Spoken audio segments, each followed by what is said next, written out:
সেজদায় পরে আল্লাহরে বলবেন, আল্লাহ এই পৃথিবীতে আমি ছাড়া তোমার গোলামের অভাব নাই, কিন্তু তুমি ছাড়া আমার দ্বিতীয় কোনো রব নাই। চোখের পানি ছেড়ে আল্লাহরে ডেকে বলেন, আল্লাহ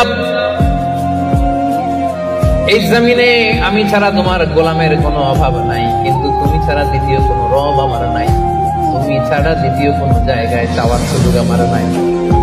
চোখের পানি ছেড়ে আল্লাহরে বলেন, আল্লাহ কোরআনে তুমি শিখিয়েছো ফরিয়াদীদেরকে কেউ যদি চায় ওই ফরিয়াদীদেরকে বারণ করা যায় না, তুমি কেমন করে এই অভাগা ফরিয়াদীকে আজকে ফিরিয়ে দিবা। চোখের পানি ছেড়ে আল্লাহর কাছে চা, সব তিনি দিয়ে দিতে পারেন। চিল্লায় বলেন ঠিক কিনা?